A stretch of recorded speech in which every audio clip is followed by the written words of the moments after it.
Avital Miller. Welcome. Hello, thank you so much. I'm so excited and honored to be here. We met a couple years ago, and I just kind of watch you on social media, and like you have the most wonderful life. You're just traveling and hiking and just having a great time. I know. Well, that's really part of the messaging that comes through with the work that I do. I think I learn more and more how important it is to really enjoy life. But I think also during the pandemic, because I'm a public speaker, so I couldn't speak on stage.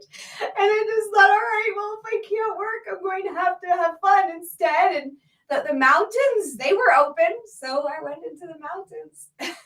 And then I see you at the beach sometimes, and I see you having a great time.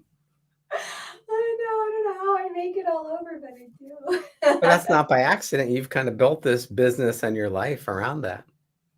Yeah. And the truth is, I did grow up traveling regularly. My dad moved, I lived in Maryland. My dad moved to Canada in Toronto. So straight up a 10 to 12-hour drive. When I was about 3 years old, he came to visit every other weekend, and I stayed in a hotel. And then I traveled to Canada 2 or 3 times a year. And one of those times we would drive and make it a big road trip. So I already grew up traveling and just getting used to that feeling of that movement and being in different places and exploring different areas and seeing the impact of all of these different environments. Yeah. Nothing like a Yeah. family 12-hour road trip. How many times, I mean, 3 kids, how many times did my dad have to pull over the car for the fighting kids?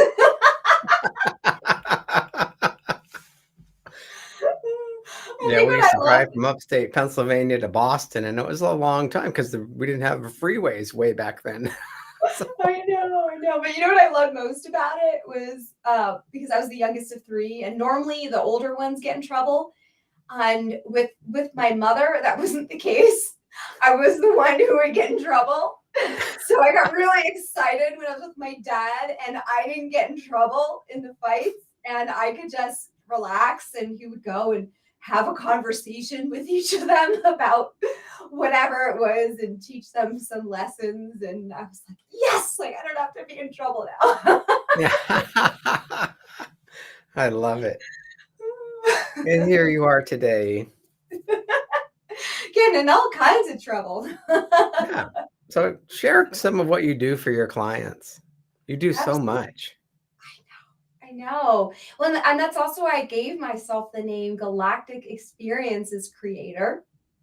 I went from calling myself a healing breakthrough facilitator because I healed from an autoimmune disorder beyond what was expected. And then I was fascinated by stories of all of these other different health and healing experts who were healing from terminal diagnoses or seeing their clients heal from terminal diagnoses. I started interviewing all of them to say, what is it in common amongst all of these stories that others could be repeating for our general health? And I put together a book, Healing Happens, Stories of Healing Against All Odds. Took that around the world traveling. But what I did was I pulled out of that the full-bodied success mastery strategies. So I picked the top four. And then I get to relate those to other areas of life, which means that I get to speak with entrepreneurs and business people.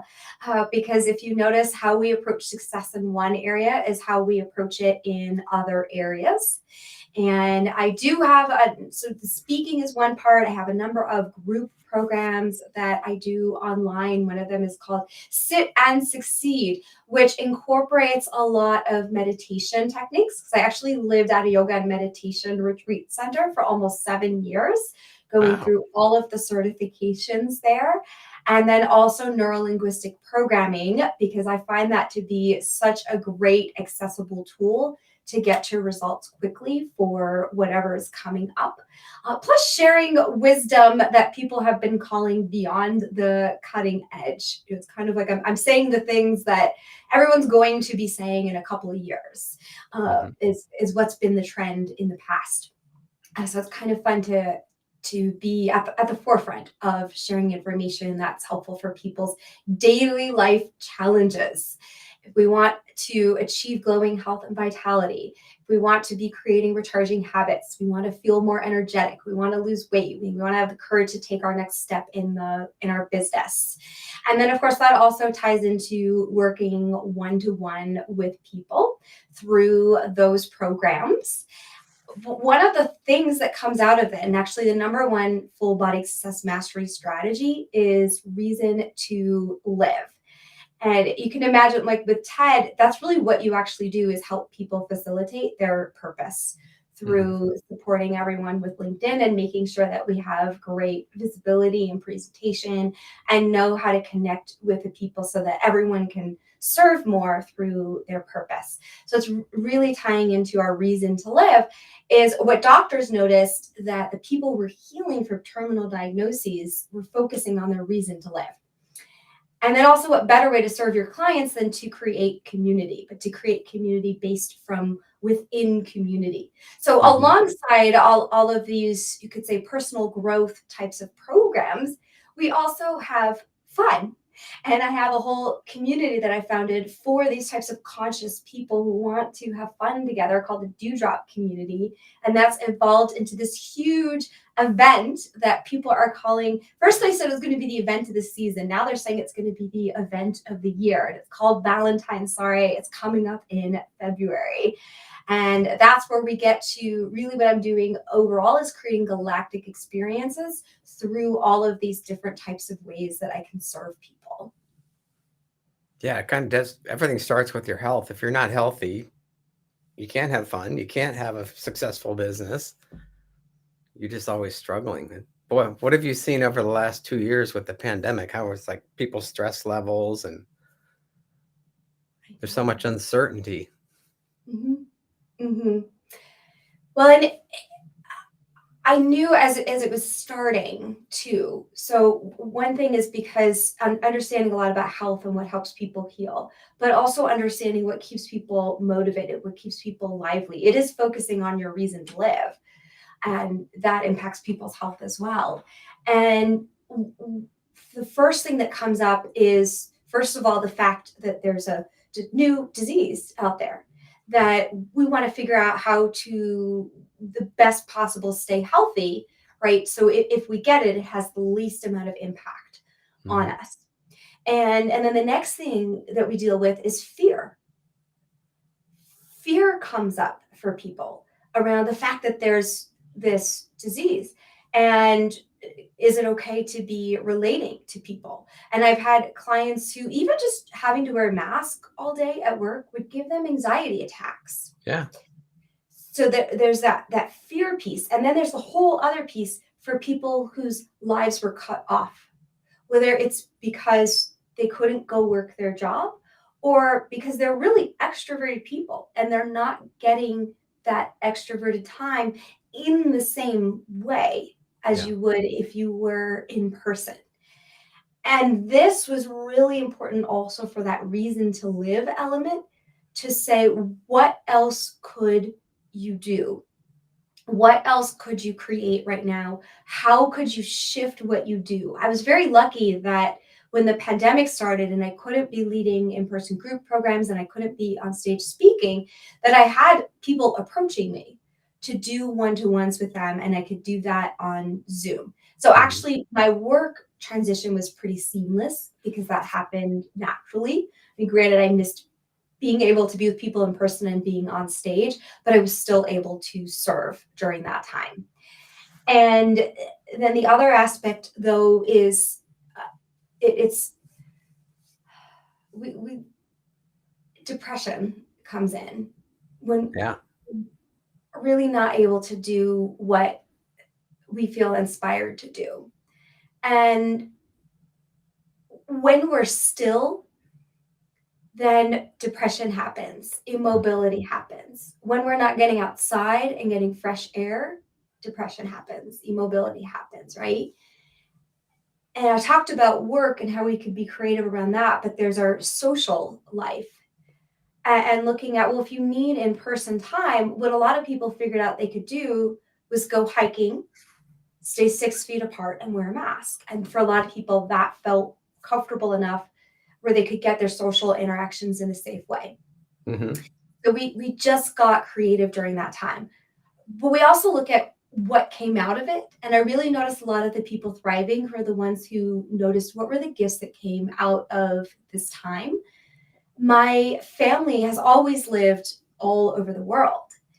And we've only gotten together when we either make a one-to-one phone call or when we actually get together in person for some big family event every few years. Mm-hmm.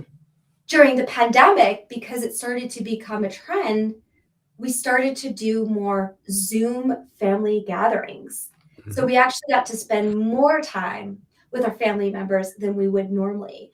And some of our holiday traditions and rituals that we don't normally get to do with each other, we got to do with each other because we did it through Zoom.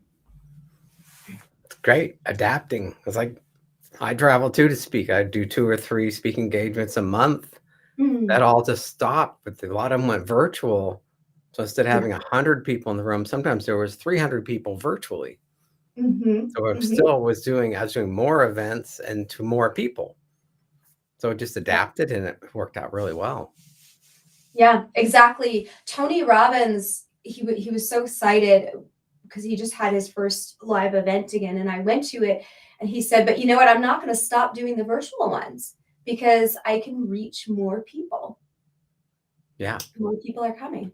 Yeah. Yeah. So I know like energy is a big thing with you too. Like at Gary's events, you come up and you get the whole crowd energized. Like, how did you discover that? Like you need to start moving your energy and you'll feel better. Yeah. I was nicknamed the Energizer Bunny. That doesn't surprise me at all. I know. I think there's definitely people who are more hyper, than me. But I think because of also having a good amount of focus, I accomplish a lot, and that's part of where people are calling me an Energizer Bunny because they're saying, "How is she doing so much? She's an Energizer Bunny." But growing up, I didn't take naps, and then I majored in engineering and dance. I actually graduated with like 7 years worth of credits. So they didn't know this. First of all, I took the maximum number of credits, but second of all, there's a certain point where once I did all the dance classes, you could take a dance class for 1 credit, and you could take as many dance classes as you wanted in that 1 credit, and you would just get a pass or fail grade. So I maxed out on the classes that I was taking on top of coming in with over a year's worth of credits from exams. And then I'm majoring in engineering and dance. And then I'm working as a program manager at Microsoft. It's a great company, but I decided it's not for me. How many of us know what we want to do at age 20? And I became a yoga and fitness instructor, teacher trainer, fitness director. I'm teaching 25 to 30 classes all over town. So I'm still carrying this Energizer Bunny name. Wow. And then I went on a trip to Israel. That's where my sister's been living, and she was having her wedding. So one of our family gatherings in Israel. And I'm all of a sudden napping on the couch the whole time. I was so embarrassed. And Ted, maybe you could think of a time where you felt embarrassed about something you couldn't control. Yeah. Yes. And I just was so glad my family didn't make fun of me because it also felt like losing my identity of being the Energizer Bunny, of not needing naps, of always being energetic. Yeah. So really from there, though there was a message in me that said, I know I have a future. I know I can see that I'm going to be helping a lot of people. So well, I know there's going to be a way forward through this because I continued to be sick for a while and the doctors are running all these tests. They're having trouble figuring it out. I'm feeling worse. So I'm Hmm. starting to wonder, am I going to die? Right. So there's that reason to live. I'm like, I know I'm going to be helping people. Right. I didn't know exactly in what ways necessarily. Right. Back then it was very focused on physical fitness in various forms. But I would Yeah. implant messages in my yoga classes, which was a lot of fun. Hmm. But so there I am. I just saw the way forward. And also, I was told that this is it for life. You know, I'm living with this. That's it. And so I just thought, okay, well, if this is like an arranged marriage, how do I best live with this? Yeah. But really, what made me energetic before, and what is bringing on the fatigue right now? And how could I position myself in the best way to support other people, to carry Hmm. forward the vision of just being a light to other people? And it's not going to happen from my bed. Yeah. I'm sure it can be done, but I was like, it's not going to happen from my bed. And of course, at that time, the World Wide Web was not as big as it is today. So I just start reading online, reading books, going to different medical practitioners, experimenting with changing everything in my environment. But it was really interesting. And this is where, because we're talking about how health impacts you on all levels, and all of your levels of life impact your health. Some of the books were saying, well, somebody who normally has Hashimoto's or hypothyroidism has challenges with communication and you have to take a deeper look at that because I'm going, well, I'm teaching 25 to 30 classes a week. I have 100 staff people underneath me. I'm teaching I'm communicating. Oh, in my closer relationships, in my more intimate ones, I'm not Hmm. really expressing what I want and how I feel. And that's been a wonderful journey and a very freeing thing. And who knows if that truly impacts my health or not. Yeah. Um, but it makes me feel better as a person. And that's why I like to look at things holistically because what good is good health, anyways, Yeah. if you're not happy? It's true. I like the way you just adapt. You come across something and you just figure, okay, this is how I can do it. I've done I that with know. vertigo because I've got vertigo and I had to adapt my life. I can't do a lot of things I used to do. Hmm. Hmm. Can't ride a And then, bike, can't do yoga, can't do certain things. yeah, yeah. But here's what happened was that I started to get better. They were joking. It's kind of like I went from medication to meditation. And I got the energy back, and I'm climbing 14,000-foot mountains, and I'm traveling around the world speaking, and I'm dancing up a storm, right? Because I'm also a dancer. So again, people are approaching me because now I'm at personal development programs where people want to know, how do I live in the best way? And they see something that looks great in someone else. Like, how do I do that? So Yeah. one of the three questions that people regularly asked me was, how are you so energetic?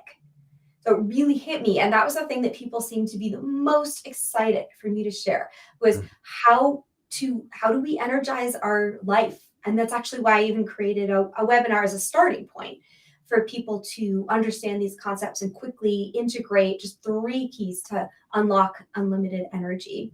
Mhm. And that's actually unlock unlimited energy. And so anyone watching this, you're welcome to be my guest and come to that webinar. You just go to unlock unlimited energy to sign up for the next one. It's cool. So it's a little switch. You just flip the switch and it unlocks everything. No, I You don't watched you at sign up. Gary's event energize the whole room, and you actually do it. Mhm. Yeah, yeah, and we can do it right now. Just take a double inhale, tense all the muscles in your body. Scrunch your face, make a funny face.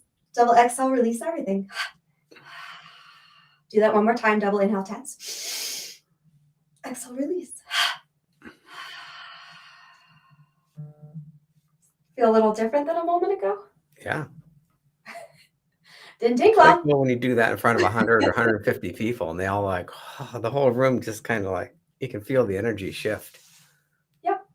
Yeah. Everyone stays focused. They're more excited. They're more engaged. You retain information better. And you were asking also about procrastination. This is actually one of the most important ways to overcome procrastination is simply raise your energy Hmm. because you're going to automatically feel more motivated. So as my general energy gets raised, and you would raise the question, like, let's talk about procrastination. And I was thinking about this recently because I've made a lot of promises over the last few years of things I'm going to create. And I'm like, oh my God, like, why didn't I do those before? Like, why didn't I just go do it? I mean, I was doing other things. Why didn't I just spend the time doing that? I could have. I made the promise. Right. And it's just a matter of getting that energy raised. Like now it's how do I say it? Everything has come together so fast. There isn't even that time to procrastinate. But I'm making it all happen. And I decided because we make all these excuses like, oh, it's too busy, another time later, I got this other priority, whatever. And so finally, I'm just doing it, even though this is also the busiest time of my life. Hmm. And I'm just figuring out how to manifest a lot at once and keep myself motivated. And then I'm leading one of the programs is how to become a money magnet. So Hmm. then I'm looking back at what are my patterns with how I'm managing money. And there was a period of time where I really wasn't paying that much attention to tying down all the details, right? Because I've done cash flow analysis where you truly know how much you're making and spending each month. And then you truly know what your goals are and everything is mapped out clearly. And I was doing it for a while and it's, oh, there's actually a reason behind that because I wasn't having enough belief in myself that I was capable of manifesting and magnetizing a lot of money. So I just got avoidant. So I didn't have to reface that feeling of failure. So the Hmm. second tip for overcoming procrastination is just tuning into for what reason are we procrastinating? Right? That's one reason. Yeah. Did you feel there's this gal, she's always procrastinating on taking action. I've offered her these gifts, and it's she doesn't feel worthy of it, Yeah. right? So that's not. Do you feel worthy of it? Do you just not feel like you have the skills and the ability to do it? So then let's just get you the skills to Right. do it. Or try it and fail and then learn how to do it. Yep. Yep. Yep. Yeah. Yeah. Yeah, But I yeah, we think all have those tasks. You're like, "Oh, I gotta do this," and then you start, rearranging your desk, and you're doing anything but that little task, mhm, and you put it off for weeks sometimes, and then when you do it, it's like, "Well, that only took 5 minutes, and I feel so much better now." mhm. Yep. Yeah. I think we have to feel that need really, really strongly. Like, I need that organization. What does that organization give me? So that you feel like there's no other choice but to do that thing. So we all have to get to the point with each of these things that we might be procrastinating on to really fully feel the value. And then we're gonna make it happen no matter what. Yeah. She always has to have a Mhm. deadline, right? If you start things 2 weeks in advance, like, "Well, I'll just wait till the last minute." And I then have the what's stress builds up, and you're like, "Ah." I know. I have what's called planned procrastination. I just leave the day before empty. So I can procrastinate, but I left enough time Yeah, to be a procrastinator. So you just figure out how to work with yourself. Some people actually work better under pressure, and procrastinating is not necessarily a bad thing. So you don't right. necessarily need to overcome it. But I like also tuning into the energy of something closer to the date. It's a little more clear who's going to show up at an event. And then I can often pre-predict a lot of what to share in the event. And there's Mhm. not as much change that needs to happen in the moment. Yeah, Yeah. that's great. Any other Mhm. procrastination tips for us? Let's see. I came in with three top ones. So Those kind let's of the see. roadblocks too, right? They become roadblocks. Yeah, yeah. There is a fun game. So I talked also about how do you work with yourself. It's how do you trick your mind into doing something. Mhm. And I have a whole program called How to Create a Recharging Habit also, which helps you figure out what type of system do I need to really take action. Mhm. But sometimes you turn something around. So something I really don't want to do, you say, okay, I'm going to start my day by doing the things that I'm least willing to do. But it's like a game. Like, let's play the game of doing what I least want to do. Let's see what I can figure out that I least want to do, and do that now. Get it out of that way. And a lot of times people hear of eat the frog first, right? That's Yeah. another thing that people have heard of. And it's do the more important thing, the bigger thing first. And it's also doing the thing first that you least want to do. Yeah. You get Yeah. into our like routines and you just kind of on autopilot, but then when it shifts, it's like, oh, like my computer, I told you it crashed last week. I had to reinstall everything. Now Mhm. the icons are all in different places. So I'm thinking, trying to find my email icon, I have to look for it now. So everything is shifted and it's like, okay, this is good because I was in such a rut before. Mhm. It's like a Mhm. whole new computer. Yeah. Well, and they say there's this thing about how do we change ourselves. So it is, let's say you put your email icon on one side, you put it on the other side. You put your trash can under one side of the sink, you put it on the other side. Any habits that we get into, they create, you could say, like these neural pathways, connection points in how your functioning operates. Yep. And when you separate those and then train yourself to reconnect, you actually are separating a lot of those lines at once, not just the where's my trash can line. And Right. it gets you more present in the moment and more open to those shifts to happen. Yeah. Oh, this is great. Boy, like you said, we could talk forever on this stuff. Yeah. We'll have to do another one. We'll schedule another call, definitely. Okay. I would love that. So how can people you offered data? What was the website again for the energy? Unlock unlimitedenergy.com so you can energize your life. And I would love to mention, please check out valentinesoiree.com. People are actually flying into Denver for this event. And it is a charity event for No Kid Hungry because 1 out of every 6 kids in America is at risk of hunger. But we also have all these messages implanted in to have fun, to help grow ourselves, to grow the local economy. And we have a fashion show where sponsors are getting to walk the runway. We have entertainment, we have a date auction, we have games, and it's going to be live streamed. So those of you who can't come in person, you can also see the live stream. And we'll probably put the live stream straight up on the valentinesoiree.com website. But I'm creating a new model also of how to go about creating experiences that truly uplift everyone who's creating it and also the people coming. And I've just been told by the people working on it, you need to let more people know what this model is that you're doing because it's nothing like I've seen and it's better than any other event. As I encourage people to kind of follow along with that, even on Facebook, I created a page, Valentine Soiree. Check Cool. out what's going on and join us if you can. Awesome. I can't Mhm. wait. You are the Energizer Bunny. You're back. Cross the fingers, right? But I have a lot of tools to turn things around if it doesn't quite stay up there. Cool. Well, thank you so much for your time. Yeah, And thank we will you. talk soon. Fabulous.